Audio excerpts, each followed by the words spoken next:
하나님, 우리 샤룡 찬양대가 아침 일찍 나와서 정성으로 준비하고 또 준비하여 온 마음 다하여 몸에 진액을 짜내며 정성으로 찬양을 드렸사옵나이다. 하나님 영광 받아 주시고 이곳에 임하셔서 이곳에 하나님의 영광으로 가득하게 하여 주시옵소서. 이 시간에는 또 교육관에서 교사들이 애쓰고 수고하고 충성으로 감당하고 있습니다. 교사를 통하여 전해지는 복음이 귀한 영혼들 알곡으로 인도하는 생명의 말씀이 되게 하여 주시옵소서. 주방에서 애쓰고 각 부서에서 애쓰고 촬영으로 애쓰고 보이지 않는 곳에서 애쓰고 수고하는 수많은 손길마다 꽉 붙잡아 주셔서 복되게 하여 주시고 은혜가 충만하게 하시고 축복의 통로가 되게 하여 주시옵소서. 하나님, 저희들을 사랑하셔서 저희를 불러 모아주시고 하나님을 예배하게 하시는 줄로 믿습니다. 영광 받으시는 여호와 하나님 아버지여, 말씀 주셔서 저희 가운데 하나님의 역사를 이루어 주시옵소서. 우리 영혼이 부흥하기 원합니다. 우리의 속사람이 거듭나기 원합니다. 우리의 생각도 거듭나고 입술도 거듭나고 삶의 방향이 천국을 향해서 바로 세워지도록 역사하여 주시옵소서. 예수 그리스도 이름으로 기도하옵나이다. 아멘. 할렐루야.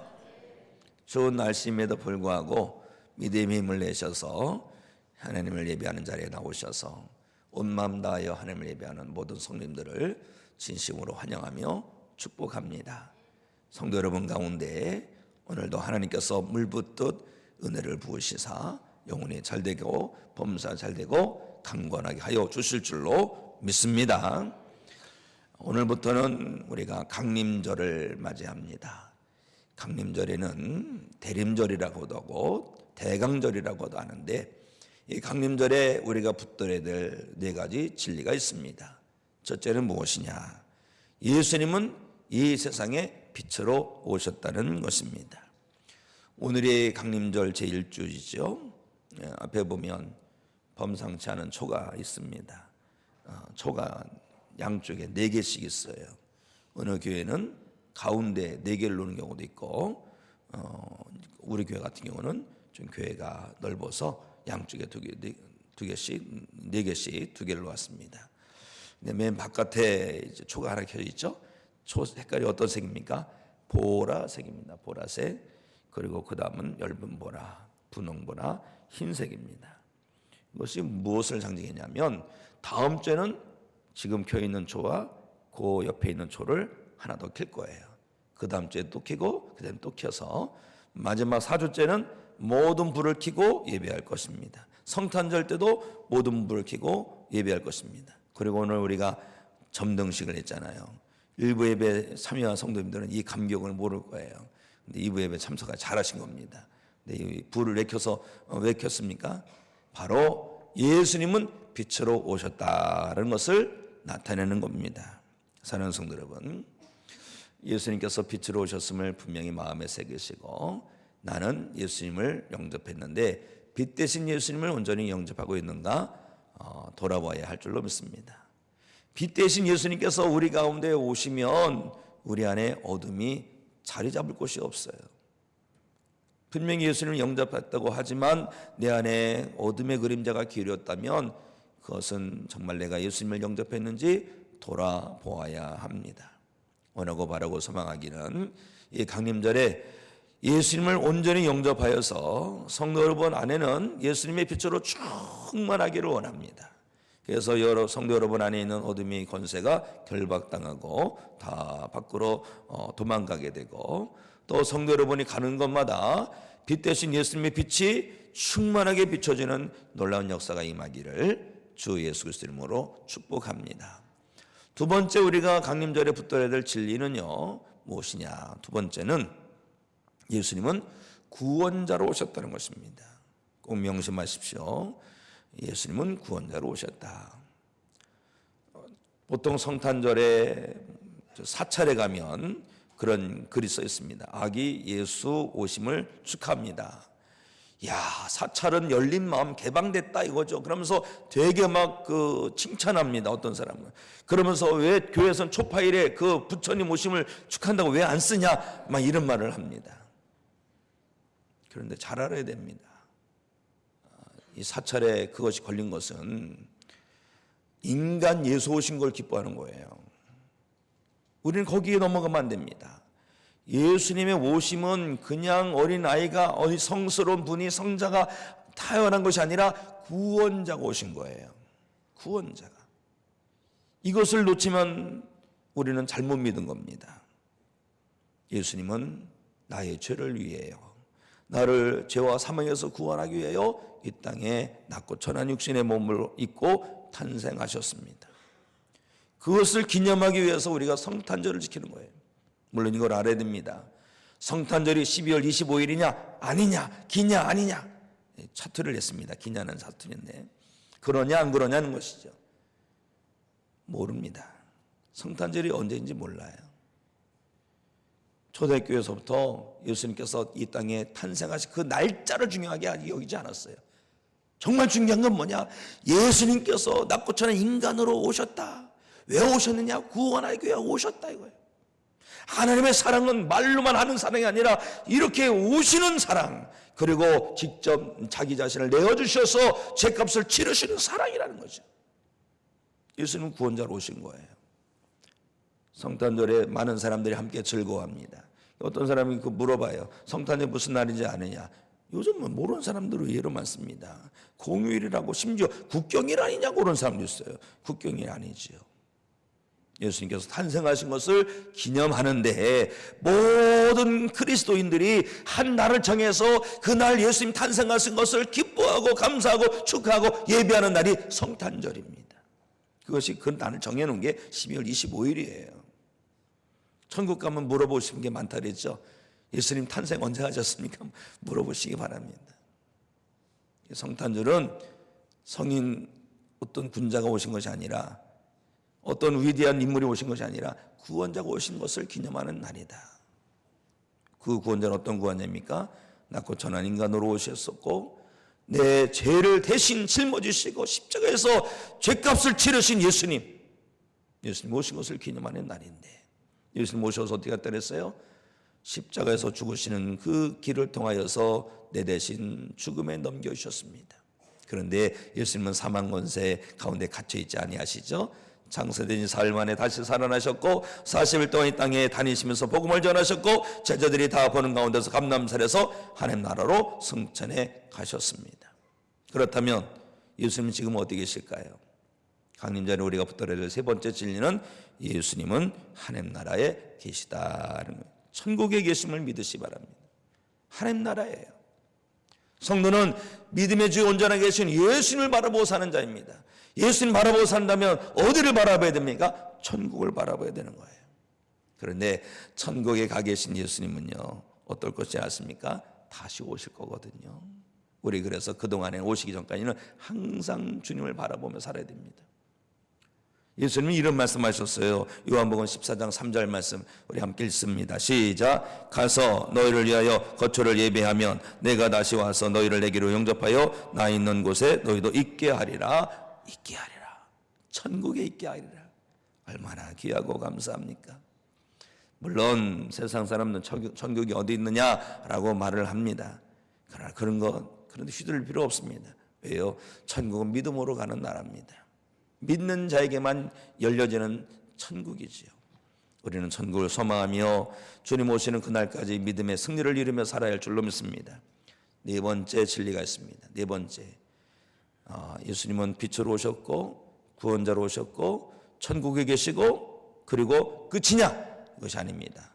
마지막은요, 심판주로 예수님께서 오신다는 것입니다. 누구로 오셔요? 심판주로 오십니다. 첫째, 오신다는 말씀을 좀 보실까요? 위에 구절 있죠? 사도행전 1장 11절 말씀 함께 읽습니다. 시작. 이르되 갈릴리 사람들아 어찌하여 서서 하늘을 쳐다보느냐? 너희 가운데서 하늘로 올려주신 이 예수는 하늘로 가심을 본 그대로 오시리라 하였느니라. 아멘. 이어지는 말씀 우리 함께 했습니다. 시작. 이러므로 너희도 준비하고 있으나 생각하지 않은 때에 인자가 오리라. 아멘. 감람산에서 예수님 승천해 가신데 제자들이 하늘만 쳐다보고 있어요. 예수님 보이지 않고 하늘이 닫히니까 예수님 저 안 보이죠. 그런데도 한좀 쳐다보고 있으니까 천사들이 그러지 말아라. 예수님 가신 대로 그대로 올 것이 다시 오신다는 거죠. 그리고 심지어 예수님은 본인 입으로 말씀하십니다. 인자가 오리라. 그래서 준비하고 있으라는 말씀인 것입니다.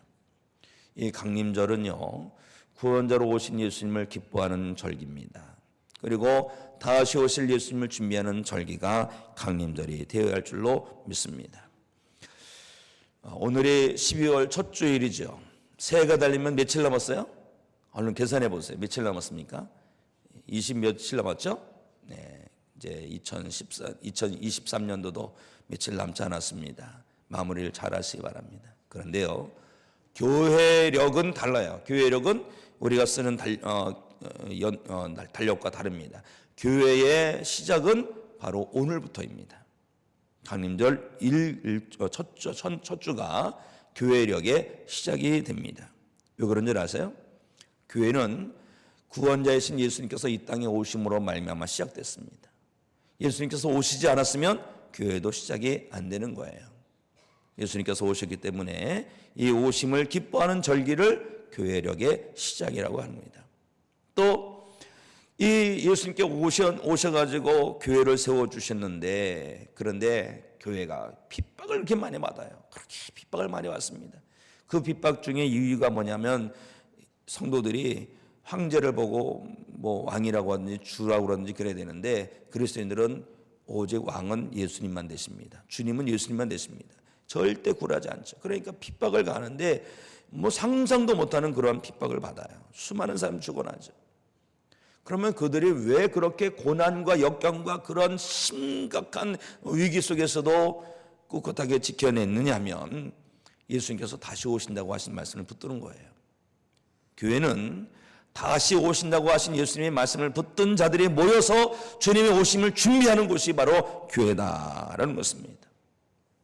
만약에 주님이 다시 오실 것을 우리가 놓친다면 어떻게 될까요? 우리는 쉽게 넘어지고 실패할 수밖에 없는 것입니다. 성탄절은 하나님 되신 예수님께서 사람을 오신 것을 기념하는 날이기 때문에 우리는 어떻게 됩니까? 정말로 기뻐하고 감사해야 할 줄로 믿습니다. 그리고 이 기쁨을 세상 사람들에게 전하는 거예요. 알리는 거예요. 누구 오셨다? 구원자가 오셨다. 예수님을 믿는 자마다 죄사함을 받고 영생의 은혜를 얻는다. 구원의 은혜를 얻는다. 천국 백성이 된다는 소식을 전해야 할 줄로 믿습니다. 우리는 어떻게 됩니까? 나는 제대로 준비하고 있는가?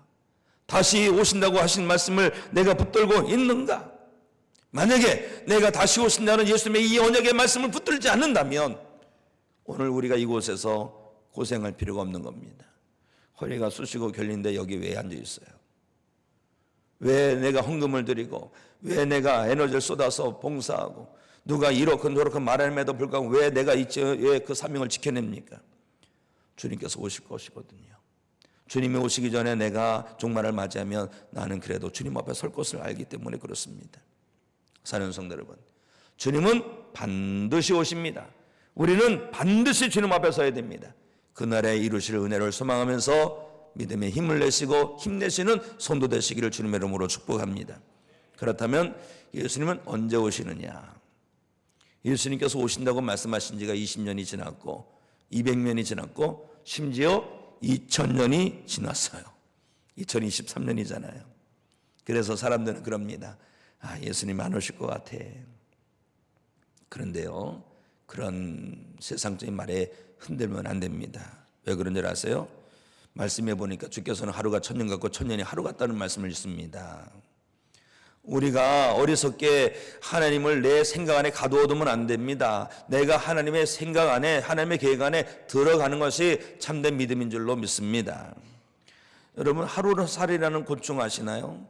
하루살이라는 곤충은요, 애벌레로다가 물속에서 2 내지 3년을 물속에서 살아야 됩니다.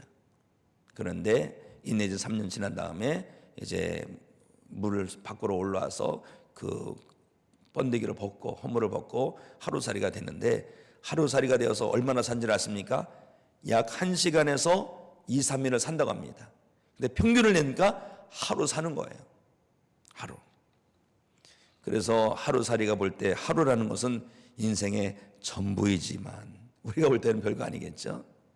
그런 이해가 있어요. 어느 무더운 여름에 이 하루살이와 메뚜기가 친구가 됐습니다. 신나게 놀다가 날이 저물어 갈 때에 메뚜기가 그럽니다. 하루살이한테 내일 만나서 또 놀자. 그때 하루살이가 그럽니다. 내일이 뭐지? 다음날 메뚜기가 하루살이를 기다리는데 안 나타나요. 이번에는 개구리하고 친구가 됐습니다. 그래서 신나게 놀았어요. 다음날도 신나게 놀았어요. 이제 가을이 저물고 겨울이 다가오니까 이 개구리가 그럽니다. 야, 이제 내년에 만나서 또 놀자. 이 메뚜기가 가다가 그런 겁니다. 내년이 뭐지? 메뚜기는 그 해밖에 못 살거든요. 2000년이라는 시간 보기에는 어마어마한 시간이지만 하나님 보시기에는 별것 아닌 시간일 수가 있습니다. 그러기에 우리는요, 다시 오신다는 약속의 말씀, 시간이 얼마나 지났다 그래서 의심하면 안 되고 끝까지 꼭 붙들고 참된 믿음의 길을 걸어가는 성도가 되어야 할 줄로 믿습니다. 문제는 오신다고 하시는데 구체적으로 언제 오신다는 말씀을 하지 않으셨어요. 그런데 예수님은 더군다나 어떤 말씀 좀 아십니까? 언젠지 아무도 모른다. 천사들도 모르고 아들인 예수님도 모르신다는 거예요. 그럼 누가 아닙니까? 하나님 아버지가 하신다는 거예요. 자, 36절 말씀 읽겠습니다. 시작. 그러나 그 날과 그때는 아무도 모르나니 하늘의 천사들도 아들도 모르고 오직 아버지만 아시느니라. 아멘. 오직 하나님 아버지만 아신다는 거예요. 이런 말씀이 분명히 있음에도 불구하고 이 마지막 때는요, 신령한 척하는 사람들이 나타나서 내가 직통 계시를 받았다, 비밀의 말씀을 받았다면서 몇 월 며칠 오신다는 거죠. 심지어 어느 이단에서는 3개월 있으면 오십니다. 3개월, 한 2개월 반쯤 보름쯤 되면 연장됐습니다. 그게 벌써 몇십 년 됐어요. 그러면 안 되는 거예요. 거기에 속아놓으면 안 됩니다. 아무도 몰라요. 단 예수님께서는 우리로 하여금 분별을 할 수 있다고 그랬어요. 때를 분별할 수 있다고 했습니다. 자, 우리 32절 33절 말씀을 보시기 바랍니다. 시작. 무화과 나무의 비유를 배우라. 그 가지가 연하여지고 잎사귀를 내면 여름이 가까운 줄을 알냐니 이와 같이 너희도 이 모든 일을 보거든 인자가 가까이 곧 문 앞에 이룬 줄 알라. 아멘. 때를 분별하는 거예요. 때를. 더군다나 말씀을 보십시오. 아모스서 3장 7절 말씀을 보세요. 어떤 말씀이 있습니까? 시작. 주 여호와께서는 자기의 비밀을 그 종 선지자들에게 보이지 아니하시고는 결코 행하심이 없으시리라. 아멘. 분명히 뭔가 사인을 주시는 거예요. 날짜, 시간 이런 거 안 주지만 사인을 주십니다. 분별하는 게 분별해야 됩니다. 저는 요즘 세상에 돌아가는 꼴을 보면서 야, 정말 가까워졌구나. 객관적으로는 가까워진 게 있어요. 어제보다 오늘이 더 가까워졌지요. 분명합니다. 우리가 예수님 믿기 시작한 이후부터 오늘날까지 이렇게 안일하고 나태하고 방심하고 무감각한 때가 있습니까? 없어요. 정말로 무감각해졌고 무디어졌고 안일하고, 또 저도저에서 나오는 막 지진의 소식이 있고 전쟁의 소식이 있고 기근의 소식이 있고 기후변화에 힘들어도 그냥 뭐 그렇죠. 제가 한번 외국을 나갈 경우가 있었는데 어느 나라가 그러더라고요. 나갔더니 외국인 사람들이 그러더라고요. 제가 한국에서 왔다니까 아니 거기 그 북한에 핵 문제가 있는데 어떻게 거기 사냐고 불안해서. 그랬습니다. 우리나라 한번 와보세요. 전혀 그런 걱정 없습니다. 태평천합니다. 외국인들은 우리나라에 핵전쟁이 일어날까 봐 벌벌 떠는데.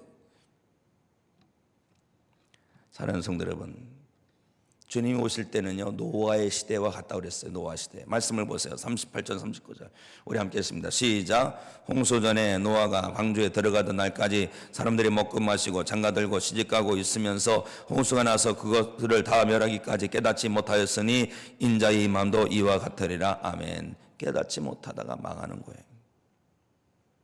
노아 시대에 죄악이 가득했습니다. 너무나도 하나님께서 막 속상하신 것이죠.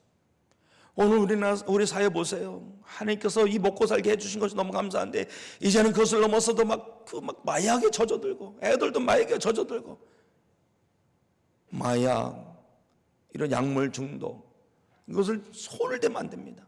아주 좋은 선전이 있더라고요. 광고 보니까 끝, 청춘도 끝, 뭐도 끝, 다 끝이. 맞아요, 끝이에요. 그 영혼이 끝나는 겁니다. 지옥입니다, 지옥. 그러나 노아는 깨어 있었죠. 하나님 말씀을 받았어요. 말씀을 받고 말씀을 붙들고 말씀대로 살아내고 방주를 지었습니다. 사람들이 뭐라고 방주를 지었어요. 그리고 어느 날 하나님께서 역사하시는데 하늘이 막 열린 것처럼 쏟아져 내리고 땅에서도 막 터진 것처럼 샘이 막 솟아나고 걷잡을 수 없어요.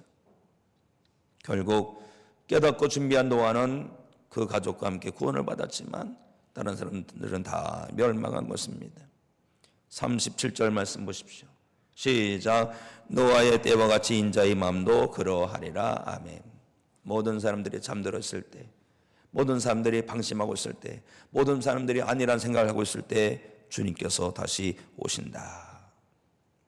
사랑하는 성도 여러분, 깨어 있어야 될 때인 줄 아시기 바랍니다. 깨달으시기 바랍니다.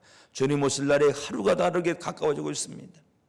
자, 그날에는요 어떤 일이 일어난 줄 아십니까? 주님 오시는 그날에, 자 40절 41절 말씀 보십시오. 그날 어떤 일이 일어나는가? 주님 오시면 시작. 그때에 두 사람이 밭에 있음에 한 사람은 데려가고 한 사람은 벌름을 당할 것이요 두 여자가 맷돌질을 하고 있음에 한 사람은 데려가고 한 사람은 버려둠을 당할 것이니라. 아멘. 어떤 사람은 예수님 오실지 모른다는 불안감 때문에 막 직장도 안 다니고 학교도 가지 말라 그러고 사업도 접어들고 다 막 산으로 가고 기도원으로 가고 그러는데 그것이 아닙니다. 오늘 말씀에 보면 예수님께서 어떠했어요? 밭에 가서 일을 하고 맷돌질을 하고 주어진 인생을 성실하게 살아내시기 바랍니다. 가정에서도 살림 제대로 하고 학교도 가고 직장도 가고 열심히 살아내십시오. 삶의 현장에서 성실하게 진실하게 살아내십시오. 성도의 삶의 자세는 그래야 됩니다. 세상이 빗댄 성도는 그래야 됩니다. 그러나 그것만 돼서는 안 됩니다. 그것만 돼서는 안 돼요. 왜요? 두 사람이 밭에서 성실하게 일하고 있는데 성실하고 일하고 있다 할지라도 한 사람은 데려가고 한 사람은 버림을 당했다는 거예요. 두 여자가 함께 맷돌이 무거워서 함께 힘을 모아서 맷돌질하고 있는데 갑자기 주님 오실 때 한 사람은 데려가고 한 사람은 버림을 당한다는 거예요. 저는 이 말씀을 보면서 그런 생각이 들어요. 우리가 두 사람이 함께 함심해서 안내를 서고 있는데 한 사람은 데려가고 한 사람은 남는 거예요.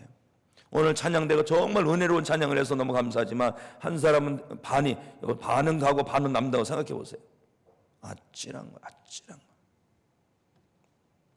그래서요 성도는 첫째 열심히 부지런히 성실하게 살아야 됩니다. 그러나 그것만 안 됩니다. 둘째 주님의 다시 오심을 깨닫고 준비하며 살아야 할 줄로 믿습니다. 어떻게 됩니까? 깨어있으라. 42절 말씀 우리 함께 했습니다. 시작. 그러므로 깨어있으라. 어느 날에 너희 주가 임할는지 너희가 알지 못함이니라. 아멘. 깨어있으라. 스스로 자문해 보세요. 예수님 오신다면 내가 진정 주님 앞에 설 수 있는가? 깨어있으면 도저히 잠을 잘 수가 없는 거예요. 주여, 난 자격이 없습니다. 자격 없는 나를 붙들어서 이렇게 귀한 자리에서 감사합니다. 너무 감사하죠. 감사하는 게 없어요. 은혜 아닌 게 없어요. 회개가 나오. 회개가. 깨어 있으시기 바랍니다. 깨어 있어야만 됩니다. 무엇으로 깨어 있어야 되느냐? 첫째는 기도로 깨어 있어야 되는 거예요. 기도를 통해서 주님 앞에 깊이 나아가고 하나님과 교통하고. 말씀을 보실까요? 누가복음 21장 36절하고 마태복음 20장 41절 우리 두 절 함께 읽습니다. 시작. 이러므로 너희는 장차 올 이 모든 일을 능히 피하고 인자 앞에 서도록 항상 기도하며 깨어있으라 하시니라. 시험에 들지 않게 깨어 기도하라. 마음에는 언의로되 육신이 약하도다 하시고. 아멘. 영깨라 40일 특세는요 그것이 준비가 아니에요. 그는 이제는 준비됐다. 잠든 영혼이 기도로 깨어나는 겁니다. 깨어났으면 힘을 내야 됩니다. 그것은 졸업이 아니에요. 이제 출발인 거예요. 이제 시작인 거예요. 저 기도 제목이 있어요. 주여, 우리 교회에 300명이 기도의 사명자들이 세워지기 원합니다. 300명 기도 사명자. 부흥이 뭘까요? 부흥은 사람 수가 채워진 걸 부흥이라고 하지 않습니다. 하나님께서 말씀하시는 부흥은 그 심령이 깨어나는 거예요. 잠든 영혼이 깨어나는 거예요. 넘어진 영혼이 일어나는 거예요. 모든 심령이 가로버져고 예수 그리스도의 사람으로 변화되고 거듭나고 예수님 닮아가는 거예요. 주님 오셨을 때 우리 버려둠을 당하면 되겠어요? 안 됩니다. 저도 마찬가지예요. 저도 버려둠을 당하면 안 됩니다. 주님 오셨을 때 주님 앞에 들마다 가야 할 줄로 믿습니다. 44절 말씀을 우리 다 함께 다시 한번 읽겠습니다. 시작. 이러므로 너희도 준비하고 있으라. 생각하지 않은 때에 인자가 오리라. 아멘. 생각하지 않은 때, 생각하지 않은 때, 이때가 그때 아닐까요? 24장 말씀 우리가 보겠습니다. 마태복음 24장 말씀을 읽고 있죠. 지금 마태복음 24장은 뭐예요? 깨어 준비하라를 말씀입니다. 그리고서 말씀이 예수님께서 계속해서 말씀하시는 것이 25장으로 넘어가는데 마태복음 25장에 어떤 말씀이 있습니까? 바로 열 처녀의 비유의 말씀이 있습니다. 열 처녀의 비유. 다섯 처녀 나누죠.